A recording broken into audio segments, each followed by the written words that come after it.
Hello everyone, welcome back to my channel. आज की हमारी क्लास है इंग्लिश की। तो शुरू करते हैं क्वेश्चन नंबर 1 के साथ। फर्स्ट क्वेश्चन है, I have written a textbook dash African history and a book for children dash Africa. तो यहाँ पे हमको बताना है कि इन दोनों फिलअप में क्या आएगा, इन दोनों ब्लैंक से हम क्या लिखेंगे। तो I have written a textbook dash African history and dash Africa, मतलब 2 बुक्स लिखी गई है किसी के बारे में। तो जब भी हमको कोई बुक, आर्टिकल और एकेडमिक चीज़ों के बारे में बताना होता है तो वहाँ पर हम लगाते हैं ऑन। तो इसका आंसर क्या हो जाएगा, ऑप्शन नंबर 1 दोनों में आएगा on. I have written a textbook on African history and a book for children on Africa. ठीक, नेक्स्ट क्वेश्चन की तरफ जाते हैं। There is thick cloud dash the south of England. यहाँ पर एक थिक क्लाउड है, कहाँ पर, साउथ ऑफ इंग्लैंड के। तो यहाँ पर 4 ऑप्शन दिया है, ओवर, एबव, ऑन और अक्रॉस। इन चारों में से बताना है कि क्या करेक्ट आंसर होगा। तो ये चारों ऑप्शन जो है वो ऊपर के लिए ही यूज़ होते हैं, लेकिन यहाँ पर हमको क्या बोला जा रहा है, साउथ ऑफ इंग्लैंड के ऊपर एक थिक क्लाउड है। तो जो क्लाउड होगा वो उसको टोटल कवर करेगा, और जब भी कोई चीज़ कवर करती है तो वहाँ पर हम यूज़ करते हैं ओवर, इसीलिए यूज़ होगा there is thick cloud over the south of England. ठीक है, तो सेकंड क्वेश्चन क्लियर है। एबव आप यूज़ करोगे जब वो उसके सिर्फ ऊपर होगा, लेकिन जब उसको टोटली कवर करेगा तो वहाँ पर हम ओवर यूज़ करते हैं। नेक्स्ट क्वेश्चन देखते हैं। The summit of Everest is dash 8000 meters dash sea level. Summit of Everest is, जो समिट ऑफ एवरेस्ट है, माउंट एवरेस्ट की जो चोटी है वो कितने ऊपर है सी लेवल के। 2 फिलअप है, हमको दोनों ब्लैंक में देखना है क्या आएगा। तो आप देखो समिट ऑफ एवरेस्ट कहाँ पर है, एवरेस्ट के ऊपर, तो वो उसको कवर करेगी। तो कवर करने के लिए हम क्या यूज़ करते हैं, ओवर। तो वहाँ पर क्या हो जाएगा, ओवर।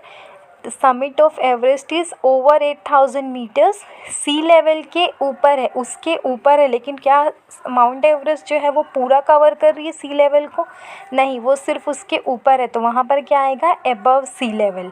समिट ऑफ एवरेस्ट जो है, एवरेस्ट जो है वो पूरा उसको कवर कर रहा है, इसलिए summit of Everest is over 8000 meters above sea level. Next question की तरफ जाएंगे, क्वेश्चन नंबर 4। अच्छा, इस चीज़ में हमको याद रखना है कि एबव का यूज़ आप तब करोगे जब आप मेज़रमेंट स्केल के बारे में सोचोगे, और किसी वर्टिकल स्केल के कंपैरिजन में हम बताएंगे। तो जब भी हमको कोई स्केल दिया रहेगा, यहाँ पर सी लेवल दिया हुआ था, तो सी लेवल एक स्केल हो गया, उससे हम ऊपर की तरफ जा रहे थे। जब भी आप मेज़रमेंट स्केल के बारे में सोचते हो तो वहाँ पर एबव यूज़ करते हो।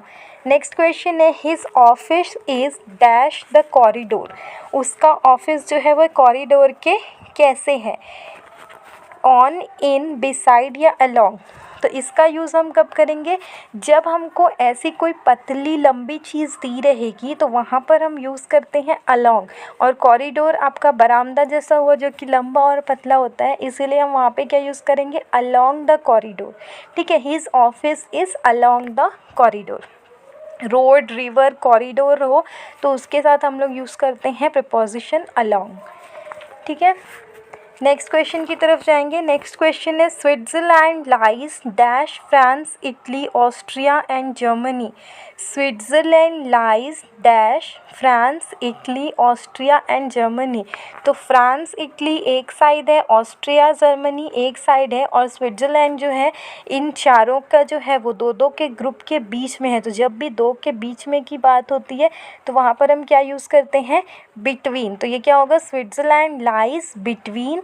अच्छा, यहाँ पर आप एक चीज़ देखो क्या बोला है, Switzerland lies dash France, Italy, Austria and Germany.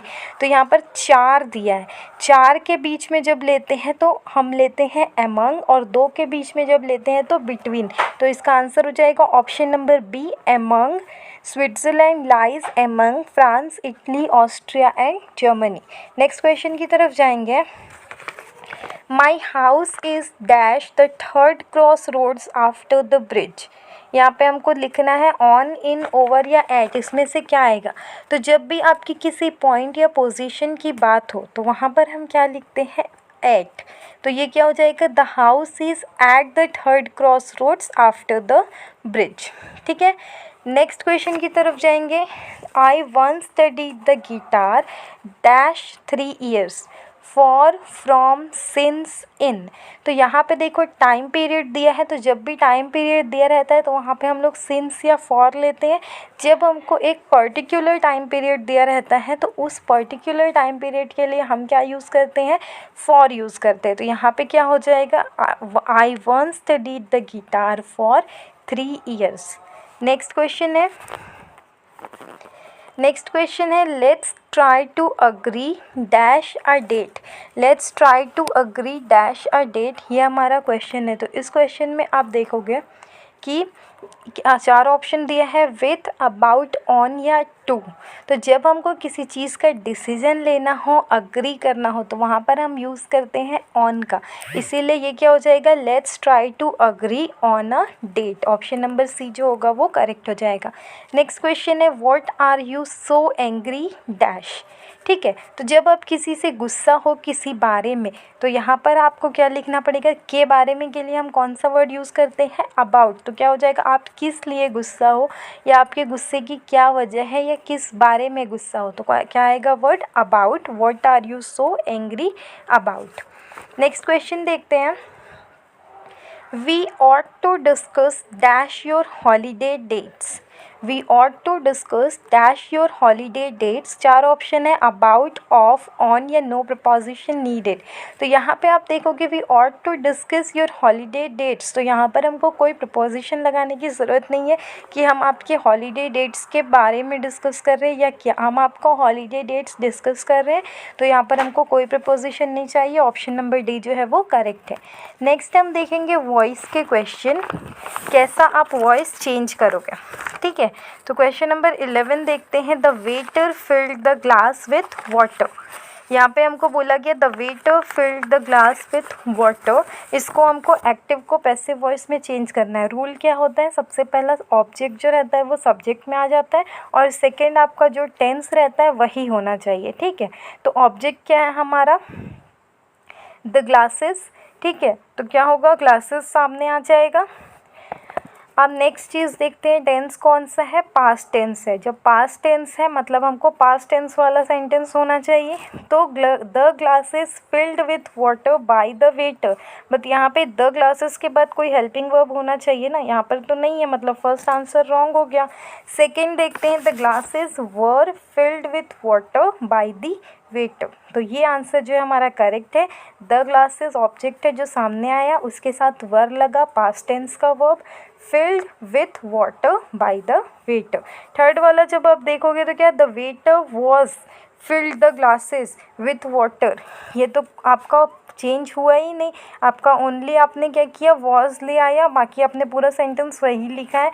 और फोर्थ में द वाटर वर, तो वाटर कभी भी प्लूरल में नहीं आएगा। ठीक है, तो फोर्थ तो ऐसे ही रॉन्ग है, तो आंसर हो जाएगा सेकेंड नंबर। नेक्स्ट क्वेश्चन की तरफ जाएंगे। They will laugh at you, इसको चेंज करना है हमको पैसिव वॉइस में। सेम रूल रहेगा, सब्जेक्ट जो रहेगा वो ऑब्जेक्ट में और ऑब्जेक्ट जो रहेगा वो सब्जेक्ट में। तो यू जो है वो ऑब्जेक्ट है तो वो सब्जेक्ट में आएगा। सेकंड क्या देखेंगे, टेंस। विल है तो आपका क्या होना चाहिए, विल वाला ही सेंटेंस बनना चाहिए। अब आप देखो विल वाला कौन सा है, तो सी और डी है। अब सी में देखते हैं विल बी है और डी में विल हैव है, तो कौन सा आंसर हो जाएगा, विल बी वाला होगा, क्योंकि विल हैव में जब जाएंगे तो वो परफेक्ट में चला जाएगा, हमको परफेक्ट में तो जाना नहीं है। तो आंसर क्या होगा, you will be laughed at by them. Option number C correct. Next question की तरफ जाएंगे। I shall have written the letter.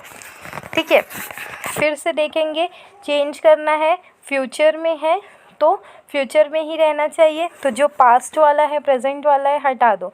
तो सबसे पहला बी नंबर देखते हैं, परफेक्ट वाला है तो वो हटा दो। सी नंबर देखते हैं, प्रेजेंट है उसको भी हटा दो। ए और डी में अब हमारा काम है, तो अब ए और डी में से कौन सा आएगा, तो डी नंबर जब हम देखेंगे तो आई शैल हैव रिटन है, मतलब फ्यूचर कंटिन्यूअस, फ्यूचर परफेक्ट है, तो फ्यूचर परफेक्ट वाला कौन सा हो जाएगा, विल हैव बीन वाला। तो आंसर कौन सा होगा, the letter will have been written by me. ठीक है, नेक्स्ट क्वेश्चन की तरफ जाएंगे। नेक्स्ट है, I task had been completed before sunset. क्या है हमारा, परफेक्ट है, परफेक्ट। तो हम भी देखेंगे कि परफेक्ट वाला कौन सा क्वेश्चन है, आई टास्क हैड बीन। ठीक है। Our task had been completed, तो हम देखेंगे कौन सा है। तो we completed our task, past है ओनली, कट करो, वी हैव कंप्लीटेड।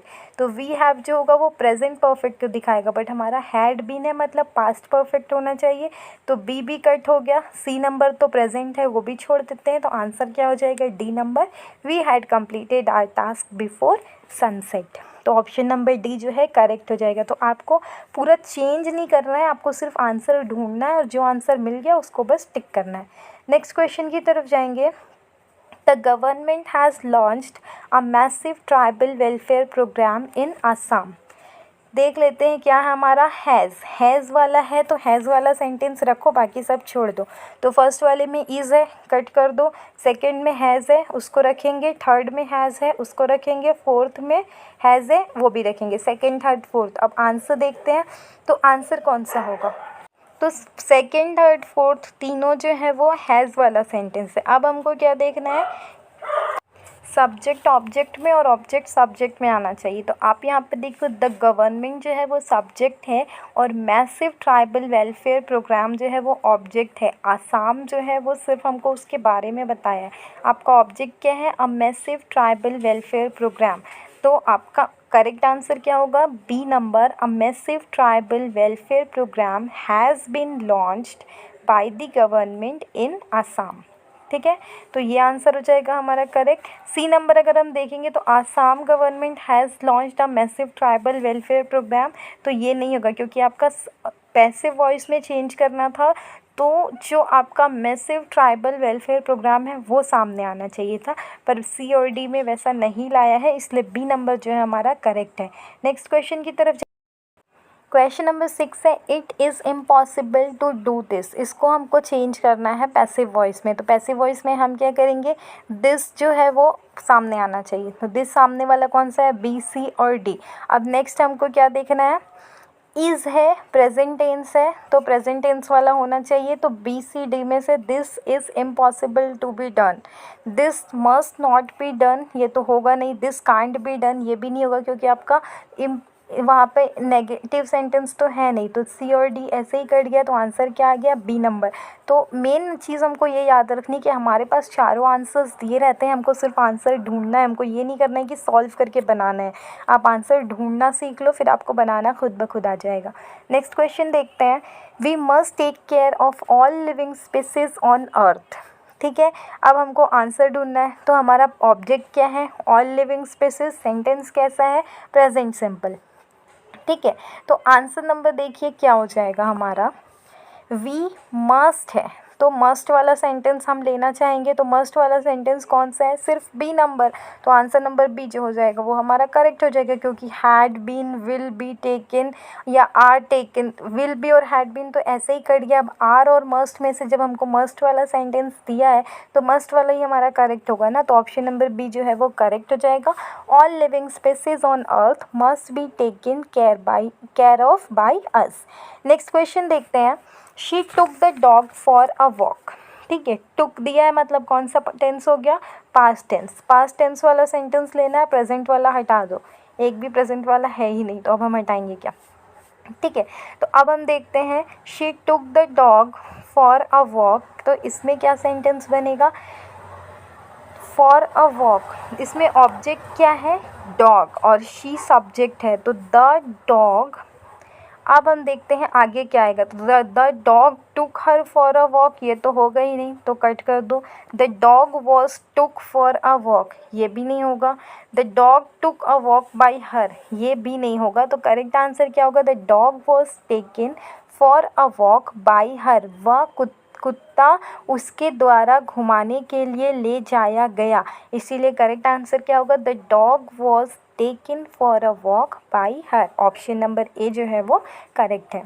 ठीक है, इसमें हम बी और सी को जो देखेंगे तो वो तो सेंटेंस आपका सही बन ही नहीं रहा, आप डी में कंफ्यूज हो सकते हो। तो the dog took a walk by her, यहाँ पर अगर आप सेंटेंस पढ़ोगे तो आपको देखकर ही समझ में आएगा कि the dog took a walk by her कैसा होगा। वहाँ पे हमको कोई हेल्पिंग वर्ब चाहिए, वो नहीं है, इसीलिए डी नंबर रॉन्ग हो गया। ए जो है वो हमारा करेक्ट है। नेक्स्ट क्वेश्चन की तरफ जाएंगे। The walls had not be decorated by us. ठीक है। तो अब हमको क्या देखना है, हेड वाला सेंटेंस देखना है, क्योंकि हेड वाला है तो हेड वाला हमारे पास बी और डी है। ठीक है, तो ए और सी को ऐसे ही कट कर दो। अब बी और डी में से आंसर देखेंगे तो क्या दिया है हमारा, डेकोरेटेड। तो यहाँ पे बी में क्या दिया है, डेकोरेटिंग, कट हो गया, आंसर क्या आ गया, D number, we had not decorated the walls. ठीक है, नेक्स्ट क्वेश्चन की तरफ जाते हैं। Then her face was bored. ठीक है, उसने अपना फेस जो है वो नीचे की तरफ झुका लिया। अब आपको देखना है कि सब्जेक्ट क्या है और ऑब्जेक्ट क्या है। तो then her face was bored, तो उसने अपना सर नीचे की तरफ झुका लिया, तो हर फेस जो हो जाएगा वही एक सब्जेक्ट रहेगा, उसने उसको झुका लिया। ठीक है, तो इसमें हम देखेंगे then she was being bored her face. तो आपका वॉज बीइंग कब आता, जब आपका पास्ट कंटिन्यूअस होता, क्या है, नहीं है, हटा दो। B number, her face was bored by then, by them होता तो समझ आता, देन तब कहाँ आएगा, तब के द्वारा, वो तो बनेगा ही नहीं, तो कट कर दो। और डी नंबर जब हम देखते हैं तो डी नंबर में क्या दिया, हैज़ बीन। तो क्या आपका हैज़ बीन वाला सेंटेंस है, नहीं है, तो आंसर क्या हो जाएगा, C number, then she bored her face. ठीक है, नेक्स्ट क्वेश्चन की तरफ जाएंगे। He was driving the car so fast that it skidded on the snowy road. He was driving the car, he was driving, past continuous, आपको कौन सा ढूंढना है, पास्ट कंटिन्यूअस। ठीक है, तो the car was driven, was past simple हो गया, हटा दो। वॉज बीइंग ड्रिवन, ये हो सकता है, इसको रखेंगे। हैड बीन और हैज़ बीन, ये तो होगा ही नहीं, तो आपको आंसर खुद ही से मिल गया। आंसर क्या है हमारा, B number, the car was being driven by him so fast that it skidded on the snowy road. ठीक है, नेक्स्ट क्वेश्चन की तरफ जाएंगे। We must endure what we can not cure. ठीक है, वी मस्ट दिया है, तो मस्ट वाला सेंटेंस ढूंढ लो। तो यहाँ पे कन्फ्यूज़न है क्योंकि चारों में मस्ट है। ठीक है, अब हमको आंसर ढूंढना है, तो हम देखते हैं we must endure what we can not cure, क्या आंसर हो सकता है हमारा। तो what we cure must be endured. ठीक है, तो what we cure must be endured, यहाँ पे हमको क्या दिया था, वी कैन नॉट। तो कैन नॉट वाला सेंटेंस तो है नहीं, तो कट कर दो। अब बी सी डी में से देखते हैं। What can not be cured must be endured, ये हमारा सेंटेंस सही बन रहा है। सी नंबर देखते हैं। What can not cured must endured, ये हमारा सेंटेंस सही नहीं बन रहा है। D number, what could be cure must be endured, तो डी नंबर कुड बी दे दिया है, बट हमारा कैन नॉट वाला था, तो ये कुड जो है वो पॉजिटिव में चला गया, तो बी और सी में से हमारा आंसर होगा। तो आप देखोगे कि what can not be cured must be endured, ये जो होगा हमारा करेक्ट आंसर हो जाएगा, और सी नंबर जो है वो रॉन्ग रहेगा। ठीक है, नेक्स्ट क्वेश्चन की तरफ जाते हैं। Could you pass the salt, could you pass the salt, इसमें से हमको आंसर देखना है। तो could the salt been passed, क्या ये हो सकता है। तो बीन आप कैसे यूज़ कर सकते हो, बी आप यूज़ कर सकते हो पर बिन यूज़ नहीं कर सकते। ठीक है, तो ये तो कट कर दो। अब बी नंबर देखते हैं। Could the salt be passed by any one, ये सेंटेंस हो सकता है। ठीक है, तो इसको हम रखेंगे अभी। C number, could the salt be passed, तो पास का पास्ट क्यों कर दिया, ये तो नहीं होगा, तो सी नंबर कट कर दो। और D number, could the salt be passed, तो बी और डी में से देखते हैं, दोनों सेंटेंस सेम है, पर बी नंबर में क्या दिया हमको, बाय एनी वन, तो क्या हमको वहाँ किसी के बारे में बोला है, नहीं बोला है, इसीलिए हमारा बी नंबर आंसर रॉन्ग हो जाएगा। करेक्ट क्या होगा, D number, could the salt be passed. ठीक है, नेक्स्ट क्वेश्चन देखते हैं। अ fresh batch of eggs was collected by the farmer's wife. ठीक है, अब हमको क्या दिया है, वॉज कलेक्टेड, पास्ट टेंस वाला ढूंढेंगे। वॉज कलेक्टिंग, फर्स्ट वाला कट कर देंगे, क्यों, क्योंकि हमको क्या दिया है, past continuous. C number, had, D number, will be, तो सी और डी कट हो गया क्योंकि पास्ट परफेक्ट हो गया और ये फ्यूचर कंटिन्यूअस हो गया, तो करेक्ट आंसर क्या हो जाएगा, B number, the farmer's wife collected a fresh batch of eggs. बार बार बोला जा रहा है आपको आंसर लिखना नहीं है, आपको आंसर ढूंढना है, तो ढूंढोगे जितनी जल्दी उतनी जल्दी आपका टाइम बचेगा। तो जो रॉन्ग आंसर है वो ढूंढते जाओ, राइट आंसर आपको खुद ब खुद मिल जाएगा। नेक्स्ट क्वेश्चन देखते हैं। Don't subject the animals to cruelty, don't subject the animals to cruelty, don't बोला है मतलब प्रेजेंट है, प्रेजेंट रहेगा। आर वाला सेंटेंस किस में आता है, प्रेजेंट कंटिन्यूअस में, हटा दो। The animals shall, the animals will, shall और विल किस में आता है, फ्यूचर में, हटा दो। क्या बचा last number, the animals should not be subjected to cruelty. ठीक है, तो आंसर क्या हो जाएगा, डी नंबर आपका करेक्ट हो जाएगा। तो इतने क्वेश्चन थे हमारे आज के इंग्लिश में। आई होप ये क्वेश्चंस आपको क्लियर हो गए होंगे। ये क्वेश्चंस हमने देखा, यही क्वेश्चन एग्ज़ाम में आएंगे, ज़रूरी नहीं है, पर टाइप ऑफ क्वेश्चंस जो यही रहेगा। तो आपको क्वेश्चन का क्या करना है, आंसर फाइंड आउट करना है, आपको आंसर लिखना नहीं है। बार बार यही चीज़ बोला जा रहा है, तो आंसर फाइंड आउट करना सीखो तो तुरंत आंसर मिल जाएगा। ठीक है, तो आई होप ये वीडियो आपके लिए हेल्पफुल रही होगी। Thank you everyone for watching till here. Kindly like, share and subscribe. Have a nice day.